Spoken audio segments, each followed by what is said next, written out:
यहाँ पे हम ग्रैपलिंग स्ट्रैकिंग ये सब नहीं करते हैं, हम कहानी और किस्सों से वार करते हैं। एक पूरी कंट्री के लिए बहुत बड़ी अपॉर्चुनिटी है। हम बहुत कुछ चेंज कर सकते हैं। तो वहाँ जाके आपको क्या अलग लगा? थोड़ी टफनेस लेवल अलग लगी या थोड़ा कुछ लेवल अलग ऑफ नहीं है। फाइटर्स? नथिंग। कुछ अलग नहीं है टफनेस के मामले में। तो बिल्कुल भी ऐसा नहीं होगा कि आप देखोगे हम यूएस या रशियन फाइटर्स से कहीं भी पीछे है किसी भी मामले में। तो मैं आपको एक चीज़ बताता हूँ, बहुत कम लोगों को पता है। मैं अभी MMA परस्यू करने गया था प्रोफेशनली। मैं ये बोल सकता हूँ 100% श्योर होके कि इस स्पोर्ट के लिए सब कुछ हर कोई नहीं बना। फाइटर्स मेंटालिटी के बारे में बात करते हैं। केज के अंदर जाते हैं तो एक बार केज लग गया ना, कॉनर मैकग्रेगर नहीं चाहिए। स्ट्रीट फाइट के बारे में बात करते हैं। एक मेरी इतनी बड़ी लड़ाई हुई कि जो शहर का सबसे बड़ा डॉन था उसके किसी कज़न को हमने मार दिया। और उसने बोला कि उसने एक अनाउंस कर दिया ऐसे कि अब तो तेरे डीएम्स में लड़कियां ही लड़कियां होंगी। और तू जब आप जाएंगे इंडिया का झंडा लेके UFC के ऑक्टेगन में, तो आप भी कहीं ना कहीं इंडियन फाइटर्स के लिए वो डोर खोलेंगे। अगर मैं आपसे कहूँ कि इंडिया का एक MMA फाइटर दुनिया की सबसे बड़ी MMA ऑर्गेनाइजेशन UFC में जाके लड़ने वाला है और इंडिया को रिप्रेजेंट करने वाला है, तो आप क्या कहेंगे? चलो कुछ कहो मत, बस इस पॉडकास्ट को एंड तक देख लो, क्योंकि यार ये ना कोई आम बात नहीं है, ये बहुत बड़ी बात है हमारे लिए, इस देश के लिए। अंशुल जुबली जो उत्तर काशी के रहने वाले हैं, अक्टूबर में रोड टू UFC के सेमीफाइनल में जाके फाइट करेंगे। सपोर्ट तो बनता है बॉस। और अगर आप MMA के स्पोर्ट को सीखना चाहते हैं, MMA को प्रोफेशनली परस्यू करना चाहते हैं, तो अंशुल आपको बताएंगे कि अपनी MMA जर्नी को स्टार्ट करने का सही तरीका क्या है। वो आपको ये भी बताएंगे कि MMA हर किसी के लिए क्यों नहीं है। तो देखते रहिए। मेरा नाम है अक्षय तोपवाल और ये है कहानियों और किस्सों की वो दुकान जिसका शटर आपको हमेशा खुला मिलेगा। अब आए हो तो कुछ सीख के ज़रूर जाना। देखते रहिए टेक 3 पॉडकास्ट।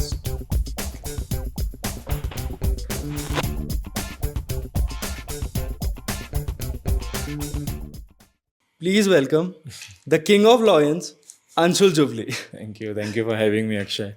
मैं आपका और अच्छे से इंट्रोडक्शन करता, पर वो मैं ब्रूस बफर के लिए छोड़ रहा हूँ। Dream introduction. आपको MMA के अरीना में, MMA के ऑक्टागन में की आदत है, तो इसे मान लो कि ये हमारा ऑक्टागन है, ये हमारा अरीना है। पर यहाँ पे हम ग्रैपलिंग स्ट्रैकिंग ये सब नहीं करते हैं, हम कहानी और किस्सों से वार करते हैं। और यहाँ पे एक रूल है कि यहाँ पे सब जीतते हैं, कोई हारता नहीं है। आप भी जीत के जाएंगे, मैं भी जीत के जाऊंगा। जो व्यूवर्स देख रहे हैं वो भी कुछ सीखेंगे, कुछ लोग इंस्पायर होंगे, तो वो भी यहाँ से जीत के चलो जाएंगे। मेरे लिए अच्छा है, मैं बहुत हार जीत के स्पोर्ट में हूँ, तो यहाँ से जहाँ पे दोनों जीत रहे हैं वो अच्छा। और हार अगर यहाँ पे होती भी तो आप ही जीतते, क्योंकि आप अनडिफीटेड हैं और वही रहेंगे। Fully okay. तो रोड टू UFC, ये मतलब इंडिया के लिए बहुत बड़ी बात है कि इंडिया का एक MMA फाइटर UFC में जाके लड़ने वाला है। तो ये न्यूज़ आपको कब पता चली? आप कहाँ थे, कैसे हुआ, वो आपका क्या रिस्पॉन्स था? तो इसके बारे में ज़रा बताओ। तो मैं थाईलैंड में था। ओके। मैं फुकेट में टाइगर मुay थाई में ट्रेन कर रहा था। आई थिंक ये मई की बात है, अप्रैल की। अप्रैल में फर्स्ट टाइम थाईलैंड गया था for a month. I was training there. तब मुझे मेरे कोच सिद्धार्थ सिंह, जिनका नाम है, जो क्रॉस ट्रेन फाइट क्लब के हेड कोच भी हैं और ओनर भी हैं और मेरे हेड कोच हैं, उनका मुझे कॉल आया कि हम उनकी किसी मैनेजमेंट से और बात चल रही है इसके बारे में, बट रोड टू UFC तब तक नाम नहीं आया था। तो उनने अप्रोच किया मेरे कोच को, मेरे हेड कोच को, क्योंकि ज़्यादातर मेरी जितनी भी चीज़ें हैं वो हैंडल मेरे हेड कोच ही करते हैं। I don't have a management अभी तक। मुझे नहीं बोलना था बट लेकिन हाँ, तो ज़्यादातर वही हैंडल करते हैं। तो उनको अप्रोच आया, तो उनने बोला कि, और तब तक UFC ने अनाउंस नहीं किया था, और जिनने हमें अप्रोच किया उनने भी अनाउंस नहीं किया था कि दिस फॉर द UFC। तो लेकिन उनने बोला कि साउंड अच्छा कर रहा है, क्योंकि उनने बस पे चेक बताया था कि ये आपका फाइट पर्स होगा। तो वो बहुत लेजिट साउंड कर रहा था, क्योंकि UFC के अलावा इस तरीके से इतना पैसा कोई देता नहीं है। तो मेरे को भी लगने लगा कि अगर कोई इतने पैसे इतना फाइट पर्स बता रहा है तो ऑब्वियसली लेजिट होगा। तो हम उस टाइम पे ऐसा हो गया था, चलो लेट्स डू इट, जो भी होगा ये देखते हैं। और तब तक भी ऐसा नहीं था कि कंफर्म था, वो बोल रहे थे कि शॉर्ट लिस्टेड होंगे फाइटर। तो तब से मैं प्रिपेयर करना स्टार्ट कर दिया था मैं। और उस वाले कितना टाइम था उसको रोड टू यूएफसी को? आई थिंक उस टाइम पे 6 वीक्स थे। ओके, 6 अगर 9th और 10th ऑफ जून को फाइट अनाउंस हुई तो उस टाइम पे 22nd और 23rd ऑफ अप्रैल चल रहा था ना। इतना जल्द इतना टाइम नहीं था। तो बोल सकता हूँ मैं 6 वीक्स थे।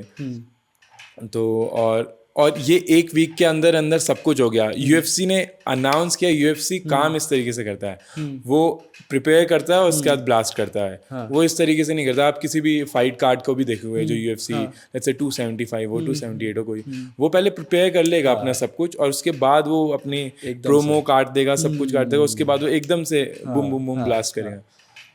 तो इस तरीके से जब ये कन्फर्म हुआ, मैं एक्चुअल में एक इंटरव्यू दे चुका था रोड टू यूएफसी अनाउंस होने का। और मुझे उस यूएफसी वो इंटरव्यू के जस्ट अगले कुछ मिनट बाद मैसेज आया कि अभी कंफर्म नहीं है, अभी भी 32 फाइटर्स हैं, उसमें से 8 शॉर्ट लिस्टेड होने। और वो एयर हो चुका था, मतलब वो लाइव था। तो I was like oh God, अगर ये नहीं हुआ तो बहुत बेइज्जती वाली बात है ना। तो इस तरीके से स्टार्ट हुआ सब कुछ और लकीली सब कुछ सही रहा। रोड टू यूएफसी स्टार्ट हुआ, आप सिंगापुर पहुंचे। आई नो ये आपके लिए थोड़ा इमोशनल होगा और थोड़ा हार्ड भी होगा, बिकॉज मैं एमएमए फाइटर नहीं हूँ, बट मैं जानता हूँ कि एक एमएमए फाइटर फाइट के दिन तो वो रेडी रहता है, बट उससे पहले जो मेंटल ट्रॉमा, फिजिकल पेन और वेट कट, जो लोगों को लगता है कि वेट कट हो गया है, बट बहुत ही ज़्यादा हार्ड होता है वो चीज़ करना। तो जब आपको पता लगा था कि आपकी फ़ाइट कैंसिल हो गई है, आपका अपोनेंट वेट नहीं बना पाया, तो उस टाइम क्या चला आपके दिमाग में? आप कहाँ थे, कैसे पता लगा आपको? जब मुझे ये बताया गया कि आपका fighter he couldn't make it because वो हॉस्पिटलाइज हो चुका है, तो मैंने तो विश्वास ही नहीं किया। मैंने कोच को बोला कि जो मैं सुन रहा हूँ, क्योंकि मैं वेट कट से अभी भी मैंने वेन्स दिया है, मैंने बोला प्रोसेस नहीं हो पाया, प्रोसेस नहीं कर पाया। मैंने बोला कि क्या सुना है कोच मैंने, ये सच है क्या? और क्योंकि फाइटर इतना इमोशनल होता है, मैं समझ सकता हूँ कि मैं इतना इमोशनल था तो कोई भी मेरे से बात करने में डर रहा था, क्योंकि कौन किसको हर्ट करना चाहता है? अगर मुझे पता है कि मैं कुछ भी बोलूँगा तो आप हर्ट होंगे इस टाइम पे, तो वो बात नहीं। तो मैं ऑफिशियल्स के पास गया तो ऑफिशियल्स बोल रहे हैं हाँ आ रहे हैं, मैच मेकर्स आ रहे हैं, वो आपसे बात करेंगे। तो लोग इधर उधर भाग रहे हैं मेरे से। और उस टाइम तो मैंने मानने को ही तैयार नहीं था कि ऐसा हो सकता है। मेरे को लगा मे बी उसका वो वेट नहीं कर पाया, वो 75 ही दे पाया है, वो उसका ओवरवेट है। मैंने बोला मेरे को कोई प्रॉब्लम नहीं है, ये दिस इज़ यूएफसी, मतलब मुझे इंडिया के लिए बहुत बड़ी अपॉर्चुनिटी है। सीरियसली ऐसा नहीं है सिर्फ एक फाइटर के लिए बहुत बड़ी अपॉर्चुनिटी है, एक पूरी कंट्री के लिए बहुत बड़ी अपॉर्चुनिटी है। हम बहुत कुछ चेंज कर सकते हैं। तो मैंने उनको बोला ये बहुत बड़ी अपॉर्चुनिटी, मैं बैकआउट नहीं करने वाला। आप दूसरा फाइटर ले आओ, वेल्टरवेट का ले आओ, कोई प्रॉब्लम नहीं है। मैं आई थिंक आपके कोच ने भी कहा था कि हमें कोई भी चलेगा, आप कोई भी ले आओ। क्योंकि मैंने अपना पूरा कैंप वेल्टरवेट्स के साथ किया है। मेरे जितने भी पार्टनर्स थे सारे वेल्टरवेट्स थे, एक लाइट वेट था।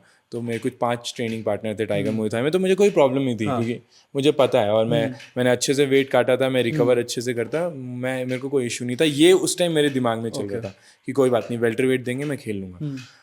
बट यूएफसी का बहुत, मैंने बताया ना, यूएफसी का बहुत लंबा प्रोसेस, इतना बहुत पेपर वर्क होता है। यूएफसी मैं बोल सकता हूँ कि उनका एक प्लस पॉइंट है ये, लेकिन बहुत ही ज़्यादा हेक्टिक हो जाता है। उनके इतने पेपर वर्क है वो, तो आई डोंट थिंक कि वो एक दिन में पॉसिबल हो ही सकता है। कि उनका मेडिकल प्रोसीजर बहुत लंबा है, उनका बहुत कुछ है।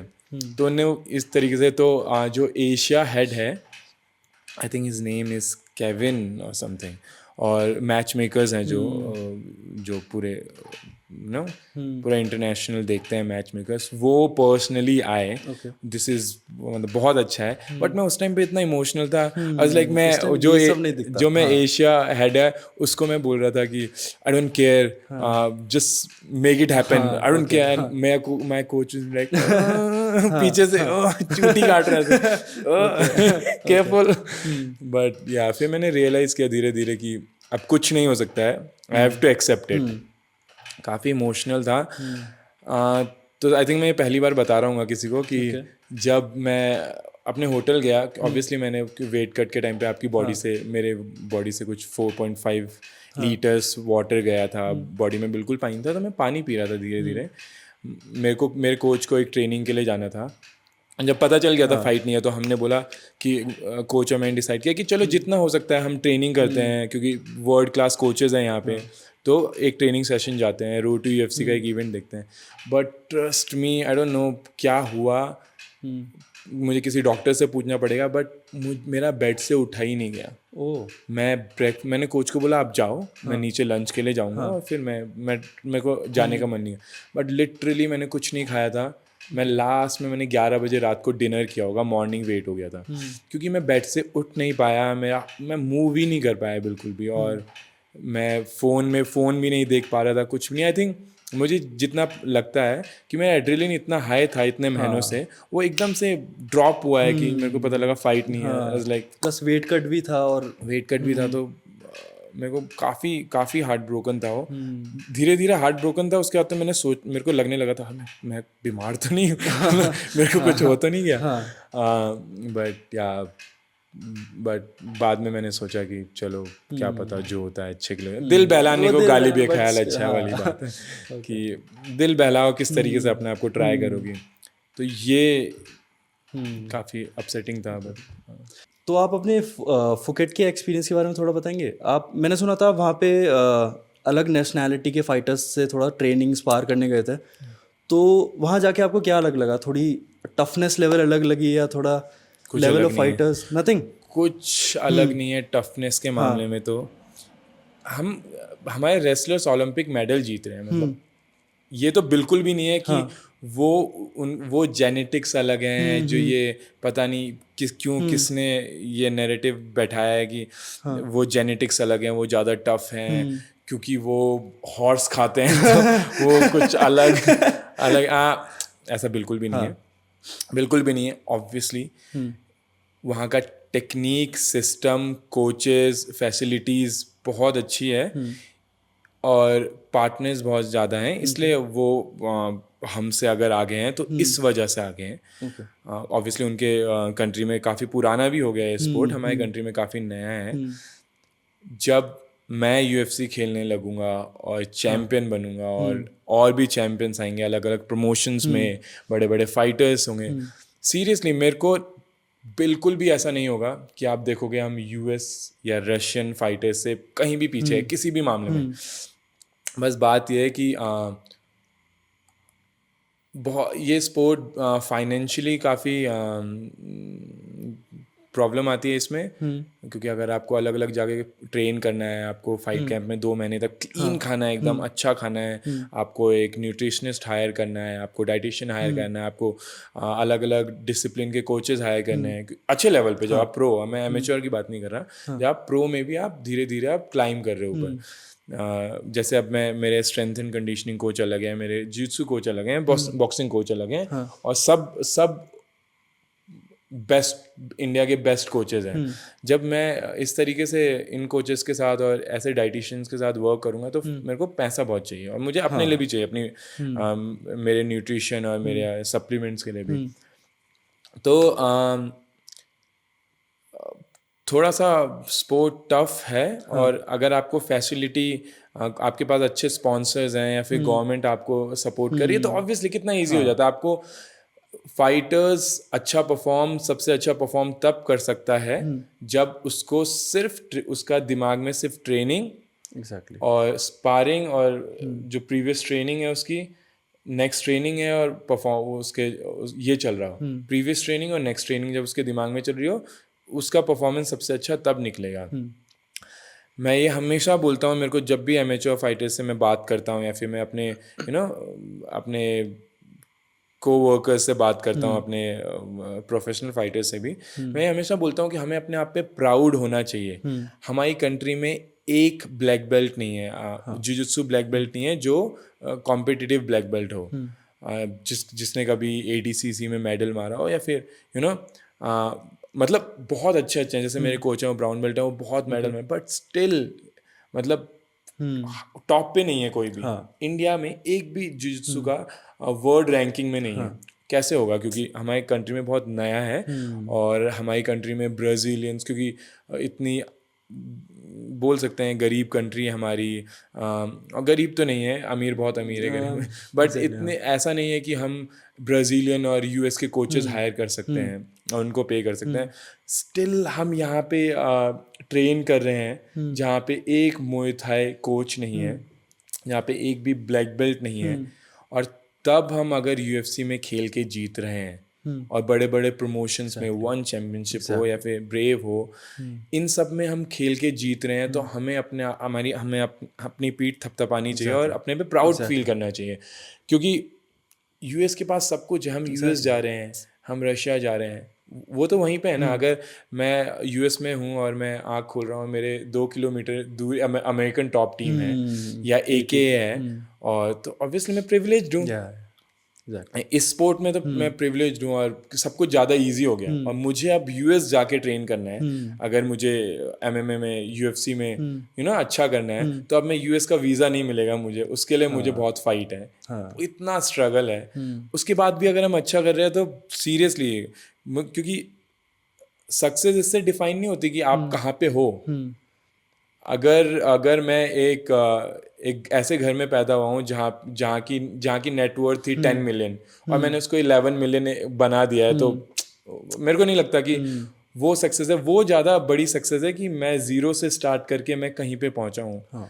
तो वो आपने कितना लंबा सफ़र तय किया है, वो ज़्यादा मैटर करता है। आपने ज़ीरो से स्टार्ट किया है, आपने 100 से स्टार्ट किया है, तो हम ज़ीरो से स्टार्ट कर रहे हैं। और हमने दिखाया है कि इंडियंस, आप कुछ भी बोलो कि हम ऐसे नहीं हैं, हम ये नहीं कर सकते, वो नहीं कर सकते। लोग अभी भी बोलते हैं कि यूएफसी में जाएंगे तब पता लगेगा। लेट्स से कि हम यूएफसी में गए और हमारी परफॉर्मेंस वर्ल्ड क्लास नहीं निकली, तो तुम ये सोचो कि हम यूएफसी में पहुंच के फाइट जीत रहे हैं, वो वर्ल्ड अगर मैं जब यूएफसी में जाऊंगा और एक फाइट जीतूंगा, आई ट्रूली बिलीव वो बेल्ट जीतने बराबर है, क्योंकि कहाँ से मैं आया हूँ। कि मैं यूएस में और रशिया में और इस फैसिलिटी में पैदा नहीं हुआ। तो ये मैं मानता हूँ। तो आपको लगता है कि अगर गवर्नमेंट कॉम्बैट स्पोर्ट्स में फाइटर्स को सपोर्ट करे और मोटिवेट करे, तो क्या इससे फाइटर्स को और मोटिवेशन मिलेगा? क्योंकि काफ़ी एमएमए फाइटर्स मेरे ख्याल से फाइनेंशियल कंडीशन की वजह से स्पोर्ट छोड़ देते हैं, और जितना पैसा मिलना चाहिए उससे ज़्यादा उनका खर्च हो जाता है। तो आपको लगता है कि इस वजह से थोड़े प्रॉब्लम आती है? बहुत प्रॉब्लम आती है। मैं तो बोलता हूँ कि अगर आपके पास कुछ अच्छे स्पॉन्सर्स हैं तो भी बहुत हेल्प होती है। इमेजिन कि अगर गवर्नमेंट बोले कि हम कर रहे हैं सब कुछ, कहाँ जाना है?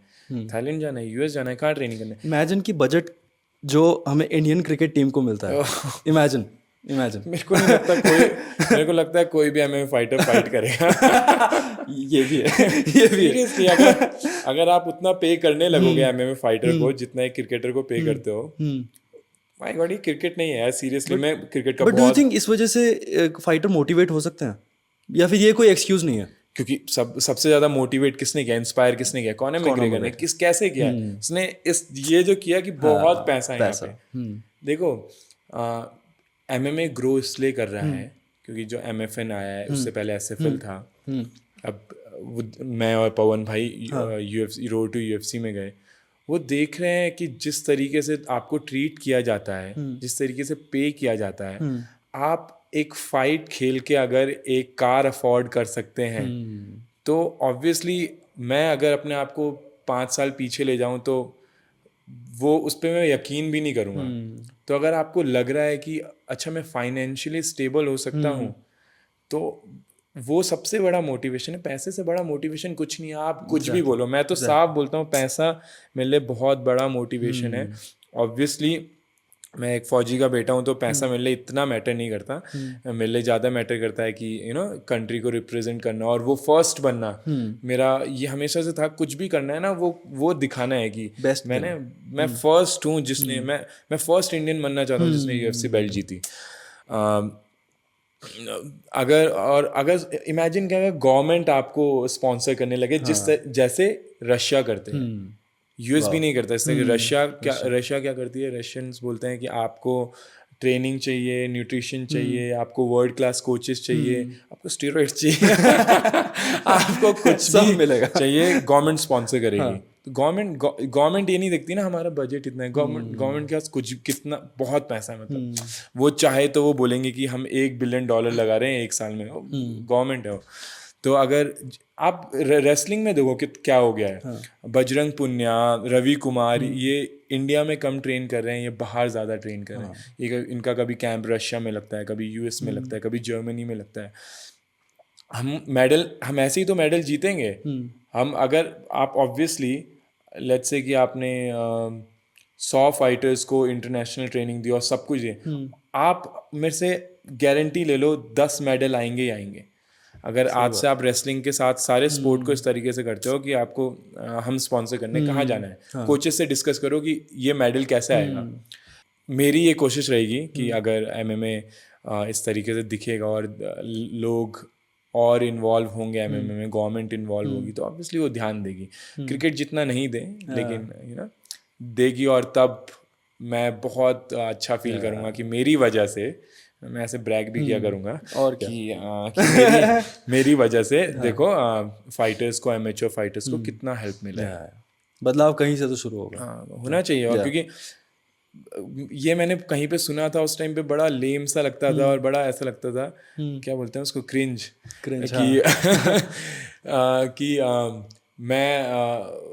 मैं जिस चीज़ से गुजरा हूँ, मैं नहीं चाहता कि बाकी वो उस चीज़ से गुजरे। मैं सच में ही मानता हूँ कि मैं लिटरली फाइनेंशियली मैंने बहुत स्ट्रगल किया है। मैं ये सब बोलने का मेरा मन नहीं होता, लेकिन मैंने बहुत स्ट्रगल किया फाइनेंशियली, क्योंकि मेरे पेरेंट्स ने मुझे मेरे हेल्प नहीं आई, उनके पास थे ही नहीं, कहाँ से करते उनके पास उनने जितना था किया, उनने जब जितना था सब कुछ किया, उनने सपोर्ट किया मुझे, उनने हमेशा पूछा कि कोई, लेकिन फाइनेंशियली वहाँ से नहीं है कि उनके पास था ही नहीं कभी, तो कहाँ से करते। तो मैं प्लीज़ उनको ब्लेम नहीं कर रहा, मैं कभी नहीं करूँगा। उनने बहुत एक अच्छा लड़का रेस किया है, जो कि मेरे को लगता है मेरी परवरिश बहुत अच्छी हुई है और मैं एक अच्छा ह्यूमन बीइंग हूँ। तो उनने अपना काम पूरा किया। तो लेकिन मैंने फाइनेंशियली बहुत स्ट्रगल किया। मैं चाहता हूँ कि एक स्मॉल टाउन से आया हुआ, एक छोटे घर से आया हुआ लड़का इतना स्ट्रगल ना करे, क्योंकि पोटेंशियल है, तो होना चाहिए उसके लिए। आपके पेरेंट्स का क्या रिएक्शन था जब आपने उनको बताया था कि आप एमएमए फाइटर बनना चाहते हो प्रोफेशनली इस चीज़ को? मेरी मम्मी तो अभी भी बोलती है गवर्नमेंट फॉर्म आया अच्छा। मेरी मम्मी बोलती है सिंगापुर, थाईलैंड घूमना, ये दुबई घूमना ठीक है, लेकिन मेरे पापा बचपन से बोलते हैं कि या तो भाई पढ़ लिख लो अच्छे से, ठीक है, थोड़ा सा ठीक ठाक स्टेबिलिटी वाली जॉब कर लो, अगर तुम्हें खेलना कूदना है तो फिर स्पोर्ट करो अच्छे से। क्योंकि मेरे पापा भी स्पोर्ट्समैन थे, जहाँ का मैं हूँ उत्तरकाशी का, वहाँ मेरे बोलते थे, मेरे पापा बहुत अच्छे बॉलर थे, फास्ट बॉलर थे। उसके पापा मेरे पापा ने वॉलीबॉल बहुत खेला, जिसकी वजह से वो बीएसएफ में, अब रिटायर्ड हैं वो, बीएसएफ में उनका सिलेक्शन हुआ। तो वो स्पोर्ट्समैन थे। आई थिंक मेरे को लगता है कि वो मेरा जो एथलेटिज्म है मेरा, वो वहीं से आया है, मेरे फादर से आया है। तो मेरे पापा मेरे को लगता है कि मेरे पापा काफ़ी खुश हैं, प्राउड हैं, बोलते नहीं हैं। तो मेरा एक वो गोल है कि मेरे पापा किस दिन आए और बोले कि I am proud of you. मेरे को लगता नहीं कि वो बहुत जल्दी होने वाला है बहुत मुश्किल है उनको, क्योंकि उनकी हमेशा माइंडसेट ऐसे ही रहा है कि अगर करना ही है ये तो टॉप पे जाओ, बीच में मत रुको। मेरे को लगता है वो माइंडसेट मेरा वहीं से आया है कि अगर ये करना है, कुछ अलग करना है, हटके करना है, तो फिर टॉप पे ही जाना है, वैसे बीच में नहीं रहना कहीं। और एमएमए में कहाँ बीच पे रहोगे आप, या तो आप नीचे हो या तो आप टॉप पे हो, बीच में आप वही है, सर्वाइव ही कर रहे हो। तो मेरे और लेकिन मेरी मम्मी का रिएक्शन अभी भी ऐसा है, माँ तो माँ होती है ना, वो डरी हुई है कि इसके चोट ना लग जाए, कुछ ना लग जाए। बहुत ब्रेव है मेरी मम्मी, बट स्टिल वो बोलती है कि कोई गवर्नमेंट जॉब होती तो हम साथ रहते, जो कि मुझे भी लगता है कि अगर कोई गवर्नमेंट जॉब होती या फिर कोई कॉर्पोरेट जॉब होती तो मैं पेरेंट्स के साथ रहता। मैं बहुत प्यार करता हूँ अपनी मम्मी से। तो मैं बस फाइट ख़त्म होने का ये इंतज़ार करता हूँ कब जाऊँगा, अपनी माँ के साथ रहूँगा। तो वो है कि उनका हम साथ रहते हैं। हम ऑब्वियसली साथ नहीं रह पाते हैं क्योंकि मैं ट्रैवल बहुत करता हूँ एमएमए की वजह से। तो ये रिएक्शन था उनका, बट या होपफुली मेरी मम्मी एक दिन बोलेगी चलो ठीक है गवर्नमेंट जॉब नहीं। बिल्कुल। फाइटर्स मेंटालिटी के बारे में बात करते हैं। मैं एक फाइटर का नाम लेता हूँ, GSP, कंप्लीट फाइटर। अगर कोई कंप्लीट फाइटर बोले मेरे सामने तो मैं मेरे दिमाग में GSP आता है। दिमाग में striking, grappling, jujitsu, everything perfect, smartest. तो उनका मैं इंटरव्यू देख रहा था। वो कहते हैं कि फाइट से पहले वो बहुत नर्वस रहते हैं, डरे हुए रहते हैं कि अब लड़ने जाना है। तो वो मिरर में फाइट से पहले अपने आप को समझाते हैं कि you are the best, you are a beast, ऐसे ऐसे करके अपने आप को मोटिवेट करते हैं, और तब वो ऑक्टागन में लड़ने जाते हैं। माइक टाइसन सेम, नर्वस रहते थे फाइट से पहले, पर जैसे जैसे जैसे रिंग में जा रहे हैं तो धीरे धीरे उनके अंदर से आ रहा है आई एम गॉड। तो वो एक Conor McGregor opposite, ready, always ready. तो आपकी क्या मेंटालिटी रहती है ऑक्टागन में एंटर करने से पहले? जितना मुझे पता सारे फाइटर्स का अलग अलग है। कुछ बहुत नर्वस होते हैं, लिटरली बहुत। मैंने अपने, क्योंकि मैं तो इस बिजनेस में हूँ, मैं अपने सामने देखता हूँ, मैं कॉर्नर करता हूँ अपने, मैं स्टूडेंट्स भी हैं, अब मैं कोच भी करने लगा हूँ, मैं स्टूडेंट्स हैं, कुछ बहुत नर्वस रहते हैं जो मतलब काँप रहे होते हैं, और कुछ थोड़े नर्वस रहते हैं। ऐसा तो कोई नहीं, अगर आप कॉनर मैकग्रेगर से बैठ के पूछोगे कैमरा में हटा के कि नर्वस रहता है, वो बोलेगा ऑब्वियसली नर्वस रहता है, उसका पर्सोना है, वो नहीं बोल सकता है, इमेज भी है, उसका इमेज बनानी है। तो हाँ, नर्वस सब रहता है। मैं थोड़ा कम नर्वस रहता हूँ, क्योंकि मैंने कुछ ट्रिक ढूंढ ली है। मैं स्विच करता हूँ, मैं फाइट से पहले एक बार शाउट करता हूँ, उसके बाद मैं स्विच करता हूँ। मैं इस तरीके से इमेजिन करता हूँ कि मैं एक मॉन्स्टर बन रहा हूँ, और जो कि थोड़ा डार्क है, लेकिन जो भी मैंने लाइफ में सुना है कि एक इंसान कितना गलत कर सकता है, कितना ब्रूटल कर सकता है, एक चाहे वो हिस्ट्री से उठाया हो, मैंने चंगेज़ खान से उठाया हो, कुछ भी, मैं अपने आप को इमेजिन करता हूँ कि मैं उस तरीके का मॉन्स्टर बन रहा हूँ जो कि कुछ भी मतलब एकदम बैड ह्यूमन बीइंग, जिसकी गलत इंटेंशंस हैं, और मैं अपने आप को इस तरीके से इमेजिन कर रहा हूँ, मैं बड़ा हो रहा हूँ, और मैं खूंखार हो रहा हूँ, whatever helps। तो और मैं अपने अपोनेंट को हमेशा इमेजिन करता हूँ कि वो छोटा हो रहा है, मैं जाऊँ। बट ऑब्वियसली मैं अपनी ट्रेनिंग नहीं भूलता, गेम प्लान नहीं भूलता, इसके साथ साथ वो धीरे धीरे प्रैक्टिस से आया है। ये मुझे कभी किसी ने नहीं बताया, ये सारा प्रैक्टिस है मेरी। 13 एमेच्योर फाइट से लेके 5 pro fight, I think 18 fights, मैं गलत नहीं होना चाहता कैमरे में, तो 18 टोटल 18 फाइट्स में मैंने ये प्रैक्टिस करके यहाँ तक पहुँचा, और मेरा एक बन गया। आई थिंक सबका ऐसा ही होता है, धीरे धीरे कुछ ना कुछ बनता है, कोई कुछ करता है, GSP जैसे अपने निपल पिंच करता है। तो मैं इस तरीके से इमेजिन करता हूँ, और मैं स्विच होता हूँ, मैं स्विच करता हूँ अपने आप को। इसलिए आपने अगर मेरे को फाइट में देखा होगा, नेक्स्ट फाइट में देखना, तो मैं अपने आप को थोड़ा सा मारता हूँ इस तरीके से, और जागता हूँ। मैं कम नर्वस होता हूँ, मैं बोल सकता हूँ कि मैं फाइट से पहले कम नर्वस होता हूँ। केज के अंदर जाते हुए तो एक बार केज लग गया ना, वो ब्रू बफर वो अनाउंस करने लग गया, तब आई डोंट थिंक कि बहुत कम लोग होते होंगे जो नर्वस होते होंगे। एंग्री हो सकते हो आप वहाँ पे, नर्वस कोई नहीं रहता, क्योंकि it is what it is. आप केज बंद हो गया है, अब आपको करना ही करना है, वो तुम्हारी साइक में खुद ही आ जाता है कि दिस इज इट, अब मुझे परफॉर्म करना। मेरा ये है। ओके, तो थोड़ा ऑफ टॉपिक चलते हैं, आपको थोड़ा लाइट करते हैं मूड को। तो आपको ग्रैपलिंग, स्ट्राइकिंग की तो आदत है ही, अभी हम आपको किसी और टेक्निक से मारेंगे, ठीक है? देखते हैं आप इसको कैसे लेते हैं। बिल्कुल। फीमेल अटेंशन की बात करते हैं। कितना मिलता है अभी फीमेल अटेंशन? गॉड, बिल्कुल नहीं मिलता एक्चुअली। क्या बात कर रहे हो? सीरियसली। हाँ। मेरे को जैसे ही मैं बोल सकता हूँ कि मैं काफ़ी फोकस्ड हूँ, और इन चीज़ों से दूर रहने की कोशिश करता हूँ पूरे के पूरे। बट आगे से तो आता होगा। हाँ, तो मुझे जब मेरी पहली प्रोफेशनल फाइट थी और मैं जीता था, मेरे पास लोग आके, एथलीट्स आके, और दोस्त आके, अब तो तेरे DMs में लड़कियां ही लड़कियां होंगी, और तू हैंडल नहीं कर पाएगा। दोस्तों को तो यही लगता है, उन्हें बाकी कुछ नहीं दिखता अब। और ये होगा, वो होगा, और मैंने बोला ठीक है होगा देखा। मैं सीरियसली बता रहा हूँ, तब से आज तक इतनी प्रोफेशनल फाइट हो गई। मैं रोड UFC में खेल रहा हूँ, सब कुछ।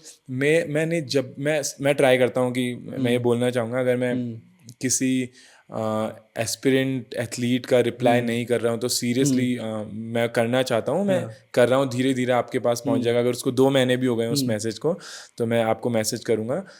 तो मैं सबको मैं ट्राई करता हूँ जिसका भी मैसेज आए मैं रिप्लाई करूँ, क्योंकि ना क्योंकि मैंने जब मैं एमेच्योर था और मैंने बहुतों को मैसेज किए प्रोफेशनल फाइटर को, किसी ने रिप्लाई नहीं किया यार। तो मेरे को ऐसा लगता है कि, और मैं ये सब सोचता था कि कितना घमंडी है, मतलब एक स्टार क्या बन गया, अब क्या बोलते हैं वो नहीं कर रहा है, रिप्लाई नहीं कर रहा और इस तरीके से, और मेरा तो मन करता है गाली भी ली तो मैं गाली ना खाऊं इसलिए मैं सबको रिप्लाई करने की कोशिश करता हूँ। तो मैं सबका रिप्लाई कर रहा हूँ, मेरे को किसी लड़की का नहीं आता। मुझे सब मेरा पास था, एक स्मॉल टाउन का लड़का जो MMA एस्पिरेंट है, जो कि लाइफ में ना कुछ करना चाहता है, मेरे को सारे अपने जैसों का ही वो आता है। जो मैं था आज से 5 साल पहले, वैसे ही बच्चों का सबका मैसेज आता है। और वो सारे के सारे उत्तराखंड के छोटे टाउन्स, यूपी, बिहार, पंजाब, इनके छोटे छोटे टाउन के स्कूल गोइंग जो 17-18 साल के बच्चे, उनका मैसेज आता है। मुझे किसी लड़की का मैसेज नहीं आता, और मेरे को और किसी लड़की का मैसेज आता है तो वो कोई MMA एस्पिरेंट्स ही होती हैं। मेरे कुछ मैंने सोचा हुआ है कि मैं दूर रहूँगा इन चीज़ों से जब तक हो सकता है, क्योंकि ऑब्वियसली एवेंचुअली तुम्हें किसी ना किसी के साथ सेटल होना है, और ये बहुत ज़रूरी है। मैं बहुत मानता हूँ इस चीज़ों को। मैं बिल्कुल नहीं मानता जो भी ऐसे बोलता है कि सिंगल फॉर लाइफ और ये सब वगैरह वगैरह, मैं बिल्कुल इस बात पे नहीं मानता भाई, ऐसा कुछ भी नहीं होता। एक पॉइंट ऑफ टाइम के बाद तो कोई चाहिए ऑब्वियसली। तुम अगर लेट्स से कि तुम्हारे पास कोई पार्टनर नहीं है और तुम्हारे बच्चे नहीं है, तो मतलब ये सब जो हो रहा क्या है, किसके लिए, मतलब क्यों, क्या है तुम्हारी जिंदगी में? एग्जैक्टली। क्योंकि इवेंचुअली लास्ट में हर कोई आदमी दो ही चीज़ों के लिए कर रहा है, खाना अच्छे से खा लूं और लड़की मिल जाए। नहीं, अभी जिस स्टेज में आप अभी, आपको सिर्फ मोटिवेशन ही चाहिए और कुछ नहीं। एग्जैक्टली। तो कॉनर मैकग्रेगर की बात करते हैं, क्योंकि वो जब गेम में नहीं थे तो आई थिंक कुछ लोगों को पता था UFC MMA क्या होता है, पर जैसे ही उन्होंने एंटर किया, उनकी पर्सनैलिटी, जिस तरह से वो फाइट करते हैं, उन्होंने पूरा गेम चेंज कर दिया। आज वो UFC से भी ज़्यादा बड़े हैं एक्चुअली। तो जब उन्होंने UFC में एंटर किया तो उन्होंने आयरलैंड के और फाइटर्स के लिए भी एक डोर खोल दिया था। उससे पहले आयरलैंड का कोई इस लेवल पे नहीं था कोई भी फाइटर। तो आप अपने आप को स्टेज पे देखते हैं कि जब आप जाएंगे इंडिया का झंडा लेके UFC के ऑक्टेगन में, तो आप भी कहीं ना कहीं इंडियन फाइटर्स के लिए वो डोर खोलेंगे? बिल्कुल बिल्कुल। हाँ, मैं सीरियसली जब भी फाइट से पहले जब भी इमेजिन करता हूँ कि मैं फाइट जीत रहा हूँ, तो कभी कभी मैं ट्राई करता हूँ कि मैं एक ही फाइट तक रहूँ कि मैं इसको जीत लिया, लेकिन इमेजिनेशन है, कहीं तक जा सकती है। तो मैं ये महसूस सोचता हूँ कि मैं जीत गया, फिर मैं नेक्स्ट जीत गया, फिर मैं UFC चैम्पियन बन गया। और जो मैं सबसे ज़्यादा जिस बारे में सोचता हूँ, मुझे सबसे ज़्यादा जिसको सोच के खुशी होती है, रियल हैप्पीनेस देती है मुझे, वो ये है कि मुझे इस तरीके से बोला जाएगा कि अंशुल जुबली ने गेम चेंज कर दिया। और एक लड़का था जो स्मॉल टाउन से आया, वो स्टोरी मुझे बड़ी अच्छी लगती है। आया जिसके पास ज़्यादा कुछ नहीं था, जिसने मेहनत करी, फोकस्ड रहा, और आज इतना MMA इंडिया का इतना बड़ा स्पोर्ट बन गया है, इसका नाम हिस्ट्री में लिया जाएगा। और तो ये चीज़ मुझे लिटरली बहुत मोटिवेट करती है, और मुझे ऐसा लगता है कि यार लाइफ हो तो ऐसी हो। बिल्कुल। तो मैं आपको एक चीज़ बताता हूँ, बहुत कम लोगों को पता है। मैं अभी MMA परस्यू करने गया था प्रोफेशनली। तो हुआ क्या था कि कब की बात है ये? बहुत साल हो गए, 2017 शायद से 17 का हो गया। तो मैंने इतना MMA उस टाइम देख रहा था, कॉनर मैकग्रेगर को, और सब कुछ MMA इंटरव्यू भी MMA इसके देख रहा हूँ यूट्यूब में, बस MMA के सजेशन आ रहे हैं। तो उसके बाद मैंने सोचा है मेरे को एक बार करके तो देखना, क्योंकि मेरा क्या रहता है ना, मेरे को लाइफ में कोई रिग्रेट नहीं चाहिए, या तो करूँगा, करके एक बार ट्राई करके तो देखूँ कम से कम। तो मैंने अपने फादर को बोला कि मेरे को कोचिंग लेनी है दिल्ली से, तो मेरे को जाना है ऐसे ऐसे। तो उन्होंने कहा चल अगर कोचिंग लेनी है तो ठीक है। मैं सिविल इंजीनियरिंग कर रहा था, तो मैंने कहा ये ऑटोकैड की मुझे कोचिंग लेनी है। तो उन्होंने कहा ठीक है चल जा। बट मैं वहाँ कोचिंग करने नहीं गया, मैं MMA की अकेडमी में गया। एक नॉकआउट फाइट क्लब करके है दिल्ली में, कालका जी मंदिर के पास, तो मैं वहाँ गया था। हाँ, तो मैं उधर गया था। तो वहाँ पे मैंने देखा, और ऐसा भी नहीं था कि मैं बहुत बुरा था या कुछ, मैंने कुछ 5-6 महीने ट्रेनिंग लिया। हाँ, और आई वाज गुड, मतलब मैं बहुत बुरा नहीं था, आई वाज गुड, ठीक है, हाँ। और मैं कंसिस्टेंट भी था, मतलब पेन हो रहा था, बॉडी पेन था, वो तो होता ही है, स्टार्टिंग में होता है, बट मेरा थोड़ा मेंटालिटी थोड़ी वैसी रहती कि ये करना है, जितना पेन हो रहा है उतना करते रहना है। बट कहीं ना कहीं जाके मेरे को लगा कि यार आई डोंट नो, मैं इसके लिए नहीं बनाऊँ, क्योंकि पता नहीं क्या क्लिक किया मुझे, क्योंकि आई थिंक आप भी से एग्री करेंगे कि स्पोर्ट के लिए हर कोई नहीं है। तो मुझे कहीं ना कहीं क्लिक किया कि नहीं यार, पता नहीं क्यों, मेरे ख्याल से मैं देखना पसंद करूंगा, मैं MMA एंथुसियास्ट हूँ शायद से, मैं इसके लिए नहीं हूँ। मैं स्पोर्ट सीखना है, मैं अभी भी सीखना चाहता हूँ, वो काम की वजह से मेरे को टाइम नहीं मिलता, बट मैं सीखना चाहता हूँ अभी भी स्पोर्ट, बट मेरे को लगा कि यार नहीं, प्रोफेशनली शायद नहीं। तो बट मेरे को करके देखना था कि, क्योंकि उस टाइम ऐसा होता है ना यार, अपना पैशन नहीं पता होता, तो हमें देखना है कर करके चीज़ें कि पैशन हमारा क्या है, तो इसे ऐसे ही ट्राई कर सकते हैं। तो आप उन लोगों को कुछ कहना चाहेंगे जिनको लगता है कि यार हमें MMA फाइटर बनना है, बट वो जो बात मैंने कही कि हर कोई स्पोर्ट के लिए नहीं है, तो उस बारे में कुछ? मतलब सीरियसली मेरे को लगता है ये सबसे अच्छा क्वेश्चन है और सबसे इसको सुनना चाहिए, इस क्वेश्चन को सबने। मैं ये बोल सकता हूँ 100% श्योर होके कि स्पोर्ट के लिए सब कुछ हर कोई नहीं बना। अगर मैं 100 लोगों को बॉक्सिंग कराऊंगा ना, तो उसमें से 40 मतलब एक बड़ा परसेंटेज है जो बॉक्सिंग सीख जाएंगे।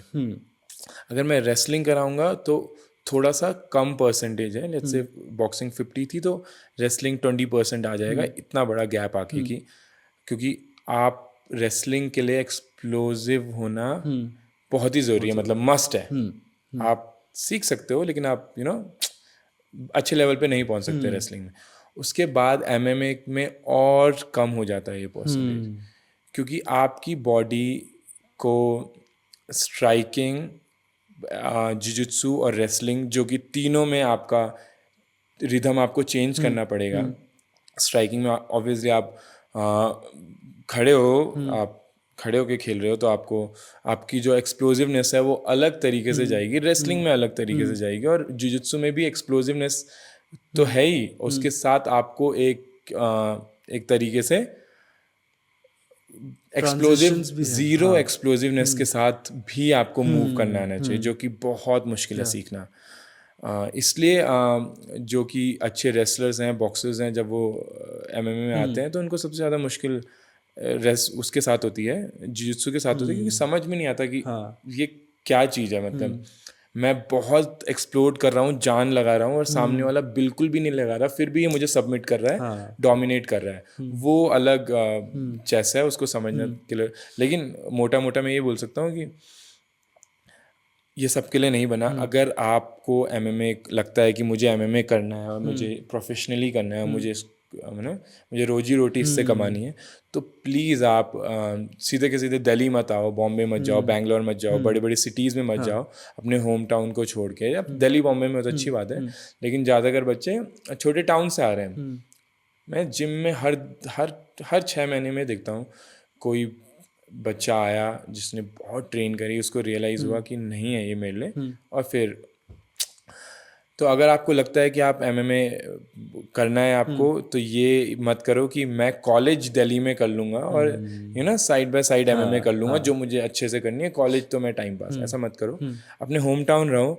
बॉक्सिंग और wrestling I think mostly country में हर जगह है, क्योंकि बॉक्सिंग और रेसलिंग ओल्ड स्कूल हो गया हमारे स्कूल में, हर जगह है। आप ज्वाइन करो, बॉक्सिंग रेसलिंग ज्वाइन करो, आप उसके बाद वो दोनों सीखो। जैसे लेट्स से मॉर्निंग आप बॉक्सिंग जा रहे हो, इवनिंग आप रेसलिंग जा रहे हो, 1 साल दो अपने आप को, 1 साल उसमें ट्रेन करो। इतना आपको जानने के लिए चाहिए। अगर आपको लगता है कि आपको MMA करना है, आता है या नहीं आता है, करना है नहीं करना है, इतना टाइम चाहिए, आप करो। आप उसके बाद पहले बात तो आपको पता लग जाएगा, अगर आपसे बिल्कुल ही नहीं, आप 6 महीने 1 साल बाद भी नहीं सीख पा रहे रेसलिंग, तो आपकी बॉडी आपको सपोर्ट ही नहीं कर रही। आप सब कुछ अच्छा कर लोगे, लेकिन क्योंकि एथलेटिक करियर वैसे ही छोटा है, मैं किसी को भी डिस्करेज नहीं कर रहा हूँ, ये मेरे थॉट्स है। एथलेटिक करियर वैसे ही छोटा है। लेट्स से आप 35, 38, 40 आप इंजरी फ्री हो, आप करियर में इंजर्ड ही नहीं हुए, तो 42, 45 तक खेलोगे। अगर आप बहुत वो आपके हाथ में नहीं है। आप ट्रेनिंग में इंजर्ड हो सकते हो, आप फाइट में इंजर्ड, अगर आप इंजर्ड नहीं हो तो आप बहुत लकी हो, आपकी मेजर सर्जरी नहीं हुई स्पोर्ट में, बहुत लकी हो, तो आप 45 तक अपना करियर परस्यू कर सकते हो। लेकिन मोस्टली 35, 37, 38, 40 तक करियर वैसे ही छोटा है। अगर और अगर आपको ये स्पोर्ट करना है तो आपको ऑब्वियसली थोड़ा जल्दी करना पड़ेगा। अगर आप जल्दी नहीं भी करते तो भी ठीक है। आपने ये स्पोर्ट आपको पता लग जाएगा कि एक आप जब पहली एमेच्योर फाइट जाओगे, आपने लेट्स से 1 साल ट्रेन किया, उसके बाद आप एमेच्योर फाइट जाओगे, वहाँ पे आपका फाइट IQ क्या कैसे काम करता है आपको उस टाइम पता चल जाएगा। तो ये करना कि सब कुछ छोड़ छाड़ के किसी बड़ी सिटी में जाना, उसके बाद आपको 1 साल बाद रियलाइज़ होगा, क्योंकि आप किसी चीज़ में इम्प्रूव नहीं हो रहे थे ना। सबसे बड़ा मोटिवेशन है तालियां। अगर तालियां ही नहीं बज रही, आप अपने लिए भी नहीं बजा पा रहे, आपको 2 साल हो गए बड़ी सिटी में आके MMA करते हुए, और आप देख रहे हो कि 2 महीने पहले जो बच्चा आया, क्योंकि वो नेचुरली बहुत अच्छा था और वो आपको बीट कर रहा है, तो डिस्करेज जो होता है, आप वैसे ही छोड़ देते हो, आप घूमने लगते हो इधर उधर, है ना, अपने पेरेंट्स का पैसा वेस्ट करने लगते हो। तो इससे अच्छा ये है कि अपने होम टाउन में रहो, देखो आपको लगता है। और वो मेरा एक रीज़न ये भी था कि लोग वहाँ पे 11-12 साल से सीख रहे थे और वो अभी 22-23 साल के थे, तो उनका लेवल ही अलग था जब मैं देख रहा था। और दूसरा, जब मैं किसी को मार भी रहा तो मेरे मुझसे सॉरी निकल रहा था। मैंने कहा अबे तू क्या MMA फाइटर बनेगा, सॉरी की जगह नहीं है MMA में। तो ये था। हाँ, सो स्ट्रीट फाइट के बारे में बात करते हैं। हाँ, तो अच्छा, उससे पहले एक चीज़ बताओ, आपकी जब आपने MMA सीख लिया उसके बाद भी स्ट्रीट फाइट हुई थी? नहीं यार, उसके बाद नहीं हुई? कभी नहीं। ग्रेट। कभी तो उससे पहले जो आपकी स्ट्रीट फाइट थी उसमें क्या हुआ था, कैसे हुआ था? स्ट्रीट फाइट में स्कूल में बहुत हुई है। मैं अपने होम टाउन में उत्तरकाशी में रहता था, तो मुझे लिटरली मेरे जो पुराने सीनियर्स हैं जिनके साथ मैं लड़ा करता था, और अब तो सभी दोस्त हैं ऑब्वियसली, वो बचपन था, तो जिनके साथ मेरी दुश्मनी हुआ करती थी, तो वो मुझे मैसेज करते हैं कि तेरा सही है, तू पहले भी वही करता था, तू अब भी वही करता है। बहुत अलग है, क्योंकि स्ट्रीट फाइट ज़्यादा लेजिट है। तो बचपन के टाइम जब मैं स्कूल में था, तब मुझे मैं बहुत ही जिसमें वो बच्चा नहीं होता जिसमें बहुत एनर्जी होती है, जो हर टाइम जिसको फिजिकली कुछ करना होता है, इसलिए मैं हमेशा स्पोर्ट में रहा। अगर मैं स्पोर्ट में नहीं गया था, बाप रे बाप, मैं तो कुछ आग ही लगा देता, क्योंकि स्पोर्ट आपकी एनर्जी ले लेते। स्टिल मैं फुटबॉल खेलता, कबड्डी, ऐसे स्पोर्ट खेलता था, स्टिल मैं इतना उड़दंगी है ना, एनार्किस्ट लड़का था कि मैं तो इस वजह से, क्योंकि मुझे हीरो भी बनना था, मैं बाइक में स्टंट किया करता था, है ना, सीनियर से लड़ाई किया करता था, क्योंकि मुझे दिखाना था कि I have a bigger heart, और मैं जिगरा बहुत ज़्यादा है। तो मेरी हमेशा, मैं जब 9th-10th में था तो 11th-12th के सीनियर से हमेशा मेरी लड़ाई रही। वो तो 9th से स्टार्ट हो गई थी, 11th वालों से, तो वो 9th-10th दोनों गई, उसके बाद 11th में फिर हम और ज़्यादा बड़ी लड़ाइयाँ करने लगे। एक मेरी इतनी बड़ी लड़ाई हुई कि जो शहर का सबसे बड़ा डॉन था, उसके किसी कज़न को हमने मार दिया, और उसने बोला कि उसने एक अनाउंस कर दिया ऐसे कि मैं 1 महीने के अंदर इनको मार दूंगा जान से, और ऐसा कुछ। और शिट, उसके बाद में जो 1 महीना डर डर के इधर उधर घूमा।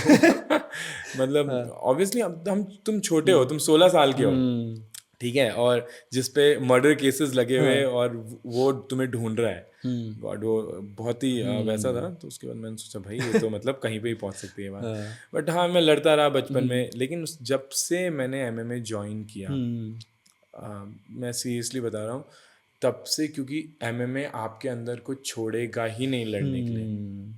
अगर आप 6 महीने MMA करके गए हो तो अलग बात है, मुझे नहीं पता कि आपको थोड़ी बहुत स्किल्स आ गई और आप बाहर क्या कर रहे हो, लेकिन आप प्रोफेशनली कर रहे हो, फुल टाइम कर रहे हो, 2 टाइम ट्रेन कर रहे हो, कैसे पॉसिबल? नहीं, बट मैंने एक चीज़ नोटिस करी थी कि मैं जब MMA कर भी रहा था तो एक कामनेस भी थी मेरे अंदर, जितनी एनर्जी थी वो सब वहाँ निकल रही है 1-2 घंटे में, बट उसके बाहर बहुत काम हो जाते हैं। आपको हम्बल कर देता है ना। आपको पता है कि जब मैं पहली बार MMA में गया था, मैं अपने आप को बहुत टफ समझता था। जब मैं पहली बार जिम गया था, क्रॉस ट्रेन फाइट क्लब जो मेरा जिम है दिल्ली में, मैं पहली बार गया, मैं स्ट्रीट फाइट करता हूँ, मैं ऐसे गैंगस्टर वो था। मैं जो अभी भी अपने बारे में सोचता हूँ कि मैं बहुत टफ हूँ, मेंटली बहुत टफ हूँ, पहाड़ी लड़का हूँ। तो मैं उस टाइम भी सोचता था, जब मैं गया ऑलमोस्ट मेरे से 20 किलो कम वेट होगा। वो पर्पल बेल्ट हैं अभी। अच्छा।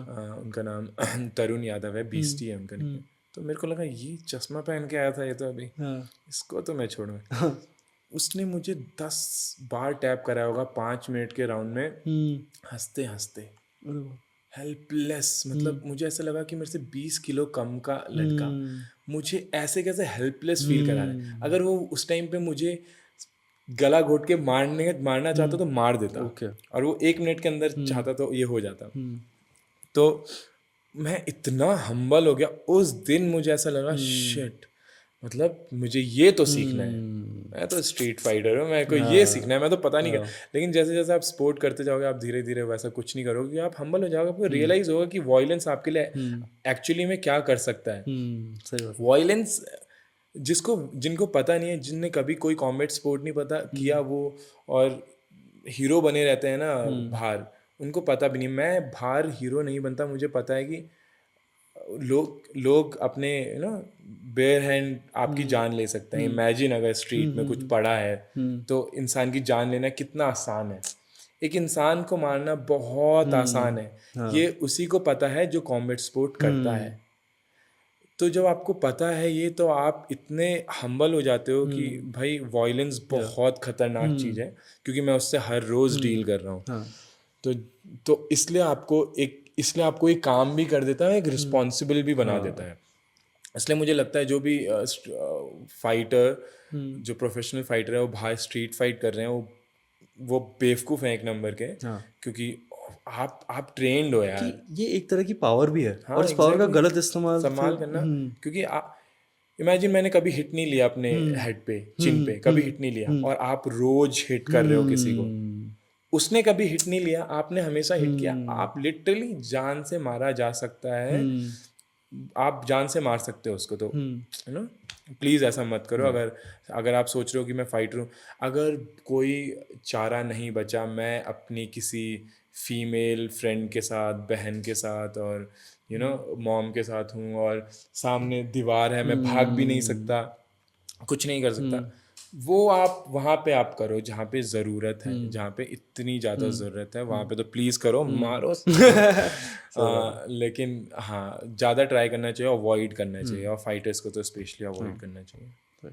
तो मान लो आप UFC आ गए हो, अभी आप पे ऑप्शन है फाइटर्स चूज करने के। तो मुझे कोई 3 ऐसे फाइटर बताओ जिनसे आप लड़ना चाहोगे फ्यूचर में। मैं इसके बारे में तो मैं सीरियसली बहुत सोचता हूँ। Charles Oliveira, Dustin Poirier, Justin Gaethje, ये 3 फाइटर्स ऐसे हैं कि मुझे इनसे लड़ने चाहिए तो मज़ा आ जाएगा।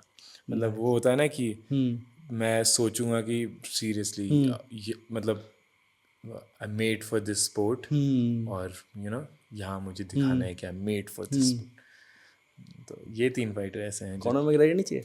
आई डोंट थिंक कि जब मैं उस टॉप पे होऊंगा तो कॉनर मैकग्रेगर वहाँ पे होगा। जस्टिन गेची और चार्ल्स ओलिवेरा श्योर होंगे वहाँ पे। तो नाइस। तो आई थिंक दैट्स इट। बहुत मज़ा आया यार आपसे बात करके। आई होप आपको भी मज़ा आया हो। बिल्कुल, बहुत मज़ा आया। Thank you for having me. मतलब thank you so much, I appreciate it. जो भी आप कर रहे हो, सपोर्ट कर रहे हो, एक तो आप MMA को सपोर्ट कर रहे हो, और उत्तराखंड के किसी एक अच्छे, अब मैंने कि आप बाकी जो रैपर्स हैं या फिर और आर्ट में भी हैं, उनको भी मैंने एक पॉडकास्ट देखा। जो भी आप ये कर रहे हो, मतलब वो सराहनीय अप्रिशिएटेबल है। Thank you so much. तो हाँ, थैंक यू सो मच। मैं बस लास्ट में आपको ये कहना चाहता हूँ कि जो मेरा MMA का फाइटर बनने का सपना था, उसमें आपको पता है माइंड कहाँ ले जाता है हमको। तो मेरा सपना था कि मैं UFC ऑक्टागन में घुस रहा हूँ, इंडिया का झंडा लेके फाइट कर रहा हूँ, और वो UFC बेल्ट जीत रहा हूँ। तो वो कहीं ना कहीं नहीं हो पाया, बट मैं देखना चाहता हूँ आपको वही चीज़ें करते हुए। बिल्कुल आप देखोगे। और एक प्रॉमिस आपको करना पड़ेगा, जैसे वो UFC बेल्ट आएगी नेक्स्ट टाइम वो हमारे बीच में होगी, और आप फिर से पॉडकास्ट में आओगे। मतलब उससे पहले भी आओगे, बट वो बेल्ट हम यहाँ बीच में रखेंगे। इमेजिन वो। और एक और चीज़ please, thank you so much for this shirt. Thank you so much. इसे मैं अच्छे से संभाल के रखूँगा। ये बेस्ट गिफ्ट है अभी तक का। तो मैंने अक्षय को ये गिफ्ट किया और हमने अक्षय ने ये पहन ली। मैं ऐसे नार्सिसिस्ट सा साउंड नहीं करना चाहता, बट हाँ मेरे को मेरे कोच बोलते हैं कि प्रमोशन बहुत इंपॉर्टेंट है, तो ये मेरी मेरी एक टी शर्ट है अंशुल जुबली। तो अगर आपको इसको प्लीज़ लेना है, सपोर्ट करना है मुझे, तो क्रॉस ट्रेन फाइट क्लब में के फेसबुक या इंस्टाग्राम पेज पे DM करो। इससे मेरा प्रमोशन होगा इंडियन MMA का, प्रमोशन होगा तो ग्रो करेंगे तो सपोर्ट मिलेगा, तो हम अच्छा आपको और अच्छा इसके लिंक डिस्क्रिप्शन में मिल जाएंगे। ओके, सो थैंक यू यार, थैंक यू सो मच, बहुत मज़ा आया आपसे बात करके, और ऑल द बेस्ट फ्यूचर में। आप जितनी भी फाइट लड़ने वाले हैं UFC में, रोड टू UFC में, उसके लिए बहुत बहुत congratulation, all the best and thank you so much for coming. I hope ये वीडियो देखने के बाद आप अंशुल को UFC में देखने के लिए उतने ही एक्साइटेड होंगे जितना कि मैं हूँ। तो यार, ये अंशुल को सपोर्ट करने का जो मौका मिला है ना, इस मौके को हाथ से मत जाने देना। अंशुल को अकेले मत लड़ने देना, साथ मिल के सपोर्ट करते हैं, साथ मिल के लड़ते हैं, क्योंकि जैसा मैंने कहा था, ये कोई आम बात नहीं। आई होप आप सबको ये वीडियो पसंद आई हो, और अगर ये वीडियो पसंद आई हो तो थोड़ी पुरानी बातें कर लेते हैं, इस चैनल को सब्सक्राइब कर लेते हैं, वीडियो को लाइक कर लेते हैं, कमेंट में थोड़ी तारीफ़ें कर लेते हैं, और इस वीडियो को फैला देते हैं, क्योंकि क्या है ना, साथ बनाए। वाह, हो गया।